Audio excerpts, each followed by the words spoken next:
Red Dead Redemption 2 has an enormous map, and there's plenty to be doing. Rockstar has reached what seems to be a personal best for attention to detail with their new release, and there's naturally a whole bunch of Easter eggs for players to discover.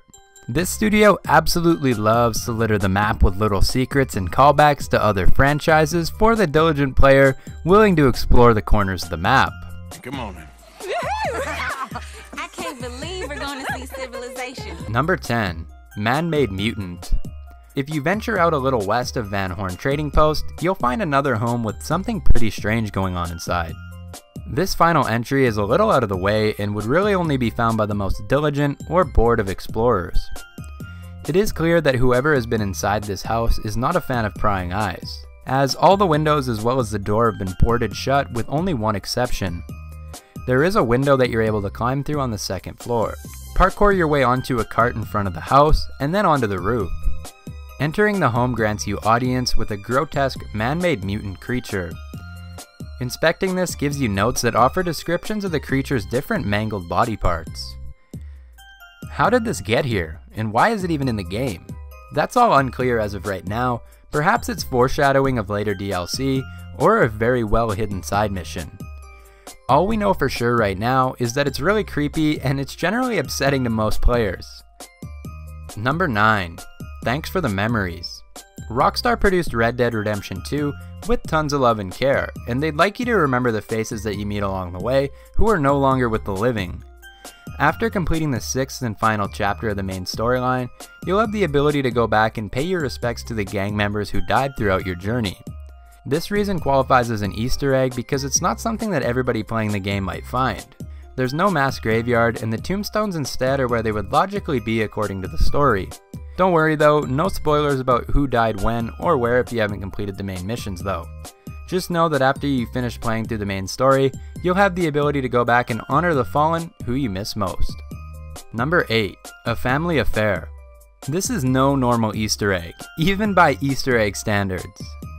Most of them are a single secret location that on a map offers the player something to either chuckle about or to be creeped out by, but this one is a little bit different, as Rockstar decided to build an Easter egg into its own missions. As you explore through the game, it's likely that you'll come across a body that has been desecrated, even by Red Dead standards. Each one is a little different, but all of them have a piece of the map jammed into their mouths. These map pieces are meaningful, as the combined map pieces lead you to a destination. Someone wants you to see something. Combining the 3 separate pieces will lead you to a lair just outside of Valentine, where you will find the culprit hiding within a basement. The door is locked. Meet Edmund Lowry Jr. It shouldn't take long enough to realize that he has a couple of screws loose upstairs, as if the horrific scenes of the dead bodies weren't enough for you to figure that out. If you've been playing Rockstar releases for a bit, as most of us have, you may find that name familiar. If you've ever played Grand Theft Auto 4, you might remember Eddie Lowe, which is strikingly similar to Edward Lowry. This is all but confirmed by the fact that Eddie in GTA 4 behaved in much of the same way that Edward does. Eddie's most memorable shenanigans were beheading joggers that roamed Liberty City. Edward appears to be the spiritual successor to the equally disturbing Eddie. Number 7. Donkey Lady. Rockstar isn't afraid to have a good laugh at themselves within their games. For fans of the original Red Dead Redemption game, you'll likely remember a glitch that had 2 mixed species, creating what is commonly called the Donkey Lady. Rockstar took note of this and made fun of themselves by formally including Donkey Lady within the sequel. Pretty fitting. To find this callback to the first game, head back just south of Armadillo in the lower left of the map to find her doing her menial labor. You're able to inspect this and make note of it in your journal, which also jots down notes about exactly how grim this situation is. You can't really interact with it beyond taking a few notes. It is nice, however, to see such a big studio willing to purposely bring back one of its most eye-popping glitches in recent memory. Number 6. Creepy Outhouse. Heading down to the west of the Braithwaite Manor, you'll find what appears to be an outhouse or a very tiny shack that has been carefully chained up. The reason that this appears to be out of order becomes obvious if you choose to get any closer. Get your face near the crescent moon cutout in the front and you'll be greeted by an arm lashing out and trying to grab you. You can hear a female voice inside the cabin speaking, and most of what she's muttering appears to be complete nonsense. She tries to count to herself, perhaps to keep her sanity, but her failed attempt shows that if she ever was sane, that time has passed. If you switch into first person mode and fiddle around with your camera for a bit, you can afford yourself a peek through the hole if you wish. You'll find a woman with a mangled face sitting there and muttering to herself. What's left to determine is exactly what this is in reference to, assuming it's a reference to anything specific at all. One fan theory around this Easter egg is that it is a reference to the standalone DLC from the first Red Dead Redemption Undead Nightmare game, but this has yet to be confirmed, and it likely never will be. Feel free to throw your own hat into the theory ring by leaving a comment down below. 1, 2, 3, 7, 6, 4, 5. Number 5. Meteor Strike. We're not quite done with homes who have had their property value destroyed by space interference. Take a trip up the lovely northeast corner of the map, just northwest of the Roanoke Valley text on your map. You'll find a lone house that appears normal from the outside. However, choose to enter the home and your character will mutter, "What the hell?" as you happen upon a heap of dead bodies. The difference is that these folks weren't under alien surveillance. Complementing the gore is a large hole in the ground with smoke rising. That, along with the appearance of relatively fresh bodies, indicates that this isn't something that happened very long ago. Let's not linger here and instead move on before another meteor hits us. Number 4. UFO. This looks like a callback to the alien presence that existed in Grand Theft Auto 5. Head over to Heartland Overflow in New Hanover. What you're looking for specifically is the house that sits on the small, standalone lake on your map just to the northeast. Entering the building, you can tell that not all is well. You will notice the game's music change as you inspect the skeletal remains in the shack. One such skeleton sits at the far end of the room at a table. If you poke around enough, you should be able to find a piece of paper on the desk, which allows you to inspect it. The title of the note is Mysterious Sermon. It's loaded with eerie references to the grace of our Savior, by the name Kukawaba. Much of the rest reads like something straight from the mouth of Jim Jones talking about spirits to the promised realm. Really creepy stuff. What matters to us though is the first line, at the second hour under the half moon. In case you're not very good with convoluted instructions, this means you need to return here at 2 AM. Enter the house and you'll notice something a little bit creepier than a music change. The interior of the house begins to glow green. Switch to first person mode and look up and you'll see a hovering UFO above the building. You can stay here and observe it, but if you leave the building, the UFO will take note and begin to fly away.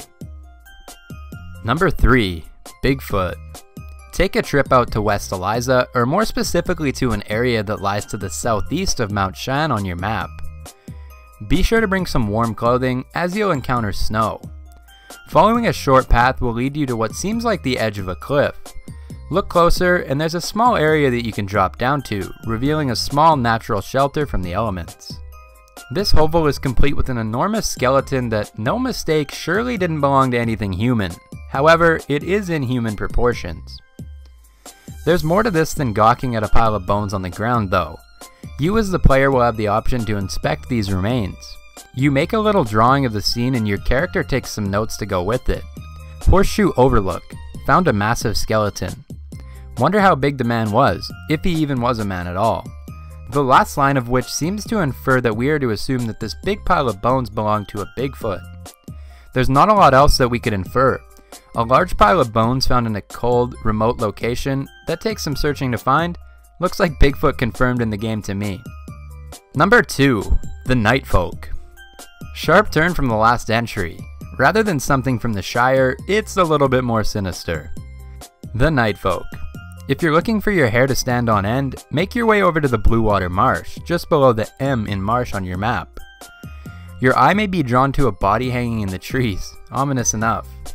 Look for too long at the suspended corpse and the Nightfolk, who aren't too dissimilar to zombies, will begin running at you from among the trees. Don't panic though, draw your favorite weapon and take care in disposing of the uninvited guests. This may be where some people choose to stop investigating the area, either out of being creeped out or not realizing that there's more stuff to see. After the Nightfolk have been appropriately dealt with, take an extra second to shoot down that hanging body. You'll find a note that gives some answers to your questions, but also leaves things foggy and mysterious. The note tells of the Nightfolk who have haunted his dreams. Those dreams became reality.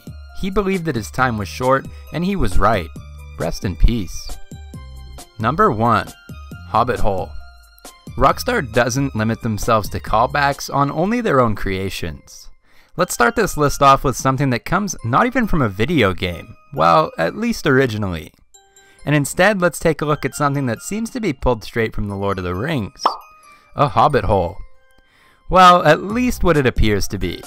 There's one glaring difference, and that would be the front door, which a real Hobbit door would be circular. Anyways, the location is tucked away near Donner Falls. It's hard to interpret exactly why a nod to Tolkien is in a Western-style role-playing game, but does it really matter? This is awesome, and if it is what we think it is, we're looking at Rockstar paying homage to an epic of literature, or cinema if you've only ever seen it in movies. If you haven't done either, then why? That's all for today's video. If you enjoyed it, please hit that subscribe button down below, and if you want to see more videos just like this one, make sure you hit that thumbs up button. This is Tyler from Gamer Brain, and I'll see you guys soon.